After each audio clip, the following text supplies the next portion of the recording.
Well, they should have never did the 24-point thing. It's like now you got pressure to score 24 points a game, and then you're sitting here scoring defensive touchdowns that add to that, and they count for it. It's like it's just embarrassing, man. It's really embarrassing.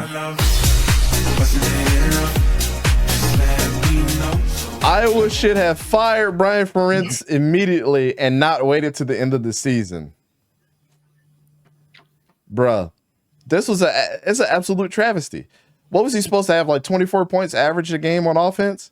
Yep. This dude, I mean, they beat Wisconsin, which is still hilarious, with like 37 passing yards or something. But to me, it's like, this is a package deal. And just to get over to like how they did it and what was said. So this happened yesterday, October 30th. Interim, not the actual athletic director, the interim athletic director, Guru Para Nuts. No, that's not right. Beth Goats. And she told Brian Ferentz that he would not be retained for the 2024 season, but he could coach throughout 2023. Here's my problem with this whole thing. If you've heard the stories about Brian Ferentz, and Fisher's been talking about this all season, that both of them got to go, him and his daddy. This should have been a package deal. Right? First of all, I know he was the offensive line coach for a while, and that's what I was known for, right? Mm-hmm. Out of everything, that's his bread and butter. He either should have got, like, instead of putting him on you got to average 24 points a season, it's either you got to average 24 points a season or go back to being our offensive line coach. Obviously, that's where his bread and butter is. Like, I wouldn't have minded that either. But right now, the dude, if you've heard the stories, he's got to walk around with security and all that stuff. And getting death threats from the fans. People, fire Brian. You know what I'm saying? Imagine you being the daddy of the offensive coordinator, bro. And your son is getting these threats. Nah, it's a package deal. I don't know what the discussions were like. Apparently, they didn't tell Kirk, and they just went ahead and told Brian, like, hey, this is what we're going to do. But just rip the Band-Aid off at this point. Yeah. Kate McNamar's not there. I mean, and you made him look terrible. Terrible. I don't care what nobody says, man. He was cooking. He had his points in time where he was cooking. And then this wacky play calling, doing these end arounds and all this stuff that I was not even known to do. But you got a primetime quarterback. Yes, I still say it. Because if he goes to the NFL and gets picked up by a team and starts something, I don't want to hear nothing from nobody. But anyways, I'll take my loss on that one. But not really, because the dude is out for the season since, week 4? Yep.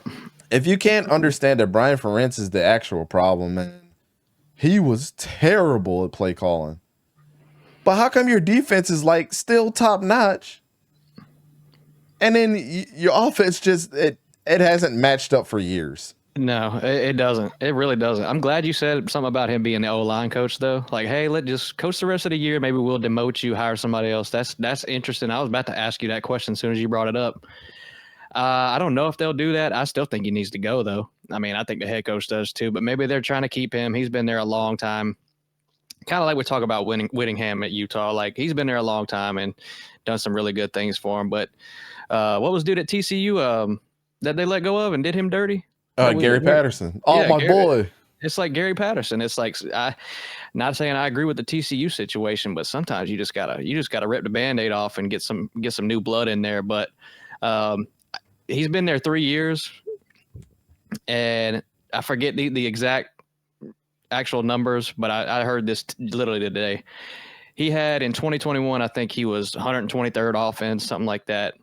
2022 was like 110th, and then this year he's like 125th or something. Like, this is nothing new, and this is not something that's going to get better. So you literally, this is addition by subtraction if you do it early, like as in yesterday. But now that he's going to coach the rest of the season, maybe they're trying to give them both a good send-off, and maybe they get rid of both of them at the end of the year. You know, I don't know, but it definitely should have been an immediate thing. I mean, and it let the program itself as a whole at least continue forward, at least, even if it's just the offensive side of the ball. Continue forward with somebody brand new there. Mm-hmm. like I said, you either demote him to offensive line coach and let somebody else step up as an interim OC until you can get one in there, or you just rip the Band-Aid off, like you said, completely. I mean, there has been no hand holding and coaching fires over the years. Like you said, we've already had the Gary Patterson thing. I'm still pissed off about that. I mean, that's like, I know we just talked about Kyle Whittingham, but that's like doing Kyle Whittingham dirty like that. Yeah, Like, it was. No, sir, sorry, thank you for your services. We're gonna send you an email tomorrow about what you did wrong, but you got to go today. And I'm not saying that those situations compared to this one, but homie from Arizona State. Why am I drawing a blank on his name right now? Dillingham. No, not Dillingham. The coach before. Herm Edwards. Herm, yeah. They fired him on the field. On a tarmac. Allegedly. Oh, yeah, it was on the field. That's right. Yeah. Yeah, right after the loss. I mean, they immediately walked up to him like, here you go, sir. You know, the guy walked up to him, you know, we got to do this, Herm. He was like, I know. Well, we're all good. Yeah. They sent him on a plane back to wherever he's coming from on a Spirit Airlines, yo. Did you see that? Somebody took a picture at Spirit Airlines on Herm Edwards, bro. Yeah, I heard about it. I said, bro, that's dirty. What's up, Vic? What's up, Manny? Yeah, Kirk Ferentz's resume at Iowa is actually impressive, though. I mean, he does have a Hall of Fame resume. The players that he puts in the NFL, and his record every year. They could keep him, and that defense is still going to be really good every year. So, I mean, they might keep him, but like I said, I don't know what they're going to do. But he's been a great head coach for a long time. He's on the level of those three we just mentioned, the four we mentioned.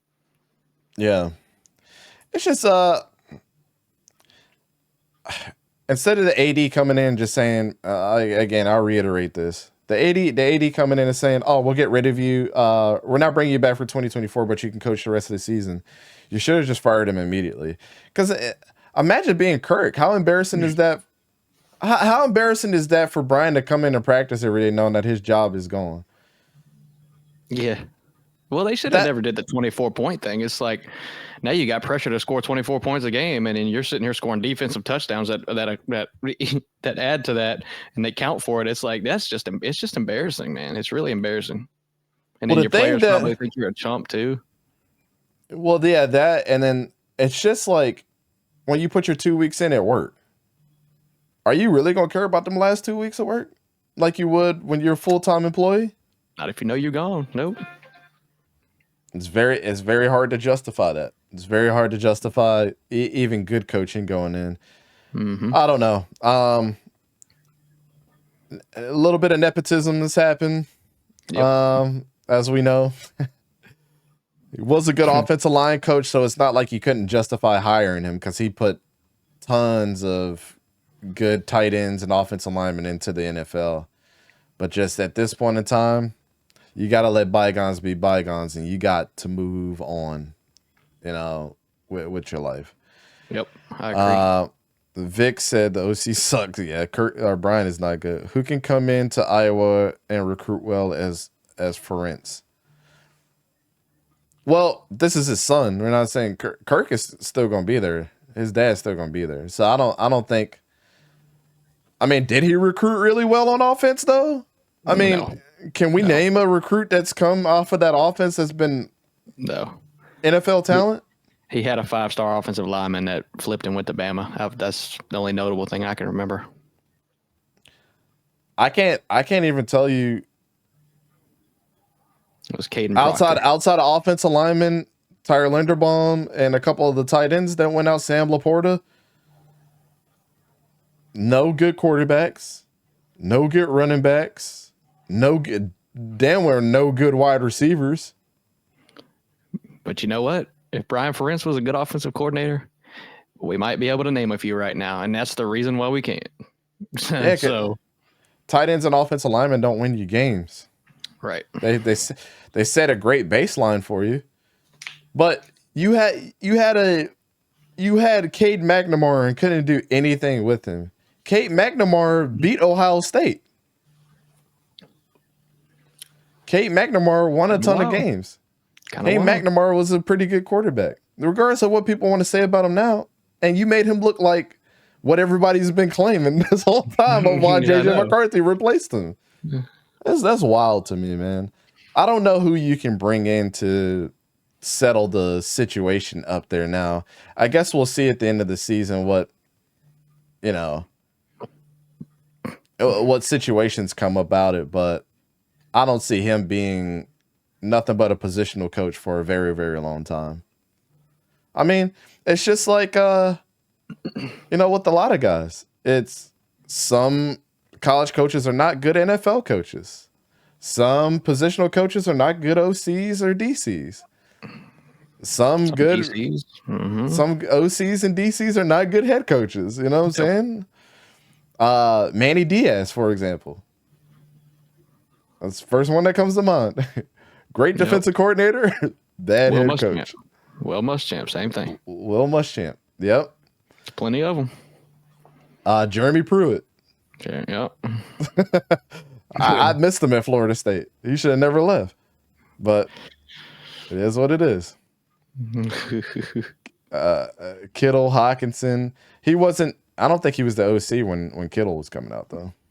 No, he wasn't. He was the offensive line coach. Yeah.